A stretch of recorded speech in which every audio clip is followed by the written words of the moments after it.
Hi, welcome. I'm Eleanor, and today I'll be talking about Sheila Heti's latest book, Pure Color. First of all, I'd like to mention that if you are a booktuber perhaps watching this, this is an excellent book to keep on your shelf and to keep going back to. At least I found that to be the case as a budding YouTuber, because it primarily explores the ways people can look at brand new, strange, quote unquote, strange new art and the different ways they can review it. And while reviewing is subjective, I think that there's something to be said for pushing oneself. At least I'm trying, what I'm trying to do here is to push myself to beyond my comfort zone, to try to embrace books that are very different from what I might usually read, whether in form or content. And I think that Sheila Heti has done something in her book that means that it's a self-help book in the sense that it's helping the reader understand the book itself. So it's almost as if the book Pure Color has an inbuilt guide to understanding it, which sounds crazy. As I'm saying it, I'm thinking, you're crazy, Eleanor. But it really is true. And I mean, my recent review of Lot, which is my review that I'm most proud of so far. I've only done, like a handful. I think what Lot did was somewhat similar in the sense that as you were enjoying the book for itself, it was also teaching you how to review it because its structure and tone, use of language, and definitely specific subject matter is very new and it's actually unique to that author. And this book Pure Color is unique to Sheila Heti, and I think the best way to go ahead and describe that is to give you some idea of how difficult it is to, for example, categorize this book. It's not a traditional novel at all. You don't really have you don't have a traditional narrative structure at all. Not really sure what time it's happening in. I mean, it's pre-internet, which is, repeated again and again, but what does that even mean? Some of it seems to be in the realm of fantasy, but not all of it for sure. Some of it is, very realistic.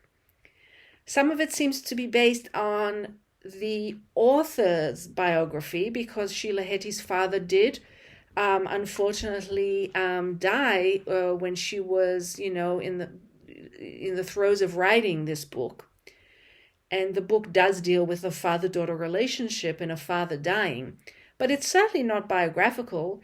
It's definitely not auto-fiction because it deals with philosophical and creative issues that are well beyond, any kind of auto-fiction. It's an odd one. It's a really odd one to describe. The only genre I can really relate it to, and I hesitate because it's going to sound pretentious, bear with me, it's a bit biblical. Okay, it's a lot biblical, I admit it. I'm not familiar with the New Testament, familiar with the Old Testament, and definitely familiar with the book of Genesis. And there's no question to me that the beginning of this book mirrors so much of what happens in the start of the book of Genesis, the creation myth. the creation story, whatever you want to call it. But it takes it almost immediately to a completely different destination. And so, in a way, if this book was presented to me as a modern Bible that belongs to an organization or a group of people that until now I haven't heard of, but pure color is their Bible, I would believe it. I would definitely believe it, because it has an overall philosophical structuring of the way the narrator wants the reader to view the world, while leaving so much open to interpretation that you really can see religious leaders wanting to get into it and start their, biblical hermeneutics, and to really start arguing amongst themselves about the interpretation of different things that happen in this book and different words. It is rather fascinating, and I've never come across another book like that. Some examples of how it takes the book of Genesis and just runs with it is, instead of having a God who says everything is good, there's a God at the very beginning who says, this is actually not very good at all. This is my first draft, and I'm going to destroy it and make another one, hence, climate change. And I mean, that's really not, when you think about it, it's not that different from the story of Noah's Ark and the flood and restarting civilization, whatever that might mean. But it takes it in a different direction. Then I'm thinking of, people who believe in astrology, and they have different categories for people. Well, the narrator in this book has different categories. There's birds, fish, and bears, and they are the three different kinds of humans who critique the world, see the world in very different ways. One is through the art, one is through justice, and one is through personal connections and intimacy. And that's very very interesting indeed. And then you think, well, the Old Testament categorizes people as well. I mean, one of the ways is there's men and there's women, and there's heterosexual relationships, and what do you know? The Sheila Heti in her quote unquote Bible, she has a different take on it. She has Mira fall in love with a woman, with Annie, and that, as it develops through the book, is something that is introduced as de rigueur. It's not unusual in the least. She also has this father-daughter relationship, which I think is the most fascinating. I think it's even more, it really is the crux of the issue. The crux of this book is really the father-daughter relationship, which I find just very beautiful, and on a personal level, definitely got me quite emotional. But what do you know? A Bible where there's a father and a daughter who are very close. That's rather refreshing after the Old Testament, when you have so many fathers with so many sons, and the women not so much. I mean, imagine if Abraham and Isaac, imagine if it was Abraham and Mira. I mean, for me as a woman, that completely changes. It just does. It just changes everything. And imagine if, one of the first people to be mentioned in the Bible had a gay relationship with someone, and it was no big deal. This is just the tip of the iceberg of what Sheila Heti has done in this book. But back to to being critics, and back to the idea of what it's like to be a YouTuber, what I'm finding out, and generally what it's like to be a serious reader and viewer of art generally, whatever it might be. It might be modern dance, it might be modern music, whatever contemporary art form you enjoy. There's going to be a moment when you come across something that is so out there, that's so new, and that your instinct is to turn away in disgust, really. And Sheila Heti introduces in her book the idea of a professor in this school of critics that in which Mira studies, who really dislikes Manet. And Heti has said in an interview that one of her favorite books is one of her favorite artists is Manet. No, actually, her favorite artist is Manet. And this is one of her favorite books. She goes back to it again and again. It's called Manet and His Critics by George Hurd Hamilton. And it describes all the different ways in which critics reviewed Manet's artwork when it was brand new. And I can definitely see that helping her write this book, because all art is in context, really.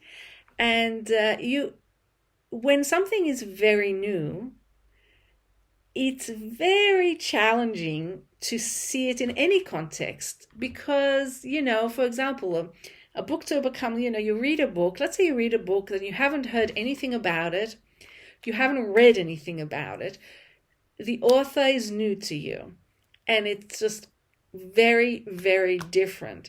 That is an extremely confronting, for me personally, I'm very confronted by that, because there's no template that I can turn to. And, I love a good template. It makes me calmer. It eases my anxiety. I think to myself, okay, this is a romantic comedy. I know what a romantic comedy is supposed to do when it's good. There's certain tropes, there's certain points that it has to hit. There's certain dramatic elements to it. You don't always have that with very odd books. And this one is a particularly odd one. There's also something that reminded me of reading the Bible when I was reading Pure Color. Things were mentioned or described that didn't necessarily immediately seem logical. So it didn't seem logical within the world of the book. It didn't seem logical within the narrative, and even the metaphorical sense or the character development sense, none of it really seemed available to me. And so when I experienced these moments in the book, I was taken aback, enjoyed it, but kind of went, I don't know what's going on. I'll give you an example. So Mira, while she's working at this, while she's studying, at the School for Critics, the American School for Critics, she also works to make some money at a lamp shop, and her job is to shut the lamps every evening. And I think there's someone else's job was to put the lamps on every morning.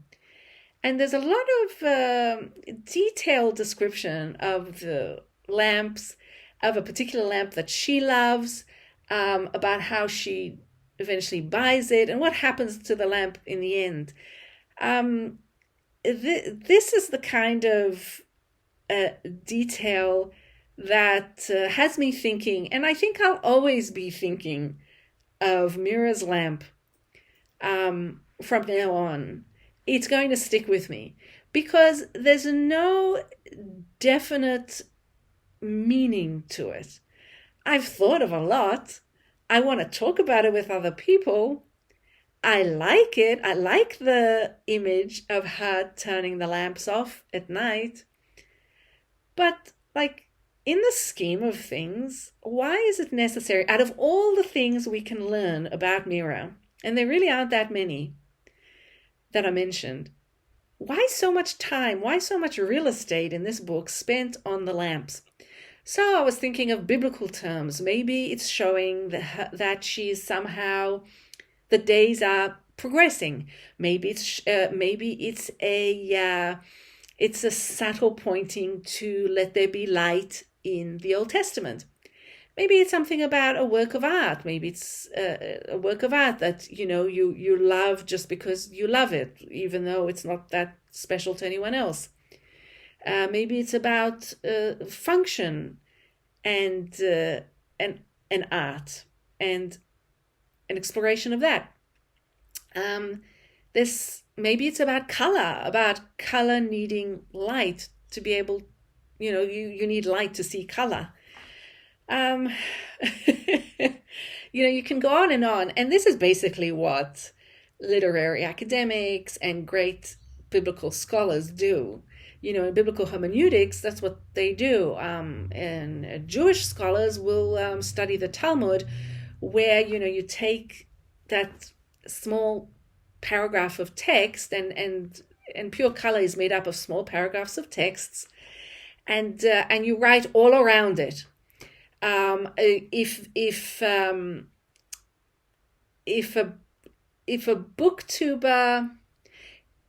a booktuber with a really good Instagram account, which I'm thinking of now, but I can't remember her name, liked pure color, they would take a pencil and actually write all around it, and they'd annotate it all around it, and it would look like a page of Talmud, because there's so much space. Hang on a minute. Okay, hang on. Because there's a lot of space. Like, for example, here. Like here. Then suddenly a square of light came into the leaf. So you'd have people writing, this booktuber thinks this about the leaf. This booktuber thinks this about the leaf. You could have a million different... That would make a great Instagram post. It's a shame I can't get into Instagram because it's just too much for me. In any case, I've gone off on a tangent, but I'm trying to explain how exciting it is to have a book that is open. And yes, you could look at it and go, this is crazy. And on the other hand, you could also look at it and say, oh, this is a work of genius. This is a philosophical work of the highest order. And I don't see this book as either of those. I see it as an accessible way to treat yourself. It's a treat. That's what it is. It's a treat to allow yourself, with the help of the narrator of this book, to view a world that you think you know, and texts, seminal texts that you think you understand, and artworks that you think you understand, and to see them differently, and to be pushed a little bit out of the context in which you live. It's Pure Color to me is a self-help book for people who are trying to somehow get a grip on things that are very hard to understand. So art is one of them, literature is one of them, and of course love is one of them. And you see that through Mira's love for Annie, but most importantly, you see it through Mira's love of her father. And the father-daughter relationship in this is not going to read like any other father-daughter relationship that you may be used to in a traditional novel. Just like in the Old Testament, a father will love a son. It's described in the only way I can think of, describing it is like as if it's a floating relationship. You might have Abraham and Isaac, you get the feel that you sort of know how important Isaac is to Abraham as the child of his. Sorry, that's my dog making noises. Augie, that's enough. Sorry. So you have Abraham and Isaac. Isaac's a baby, and it's very exciting because it's Abraham's son in old age. And then Abraham grows a bit, and then there's the sacrifice of Isaac. And then slowly but surely you realize that you're really not getting that much, but you're always going to think of Abraham and Isaac somehow. They're just bonded. Well, in Pure Color, you get much more than that, but you still have that floating element. You see, it's almost as if the relationship of the father and mirror is held up to the light, and you're trying to get a glimpse of the pure color of it, and you can't quite until they're in that leaf. And then when they're in that leaf and it's flat and green and the spirits are together somehow, you get a feel, and they're having this funny, meaningful, philosophical, slightly crazy conversation. And then Mira goes on with her life. There's that same sense of being very important to each other, but there's so much also left unsaid. And that's a completely different way of talking about the death of a parent than I've ever come across. And I find it so empowering. I actually thank Sheila Heti from the bottom of my heart, because she's managed to portray a daughter mourning the loss of her father while talking to the father in some strange way in this leaf. She's managed to do that in a way that keeps their history and their future. So the history of baby Sheila being tucked into bed at night and being told childhood stories, and the future where Sheila one day will die, and long after her father has died, Sheila Heti has managed to somehow encapsulate all of that in the one leaf. This is the best way that I can review this book. Perhaps my review will make even less sense than the book itself, and that's fine with me. But I do highly recommend it. I really look forward to hearing any comments you may have. And I really look forward to hearing what other booktubers think about Pure Color, because I think it's a really wonderful and really important book that came out this year, and we're all very lucky to have it. So thank you very much. Thank you for listening if you stayed to the end. Apologies about my greyhound making noises in the background. And remember, the only real property is the property of the mind. Thank you. Bye-bye.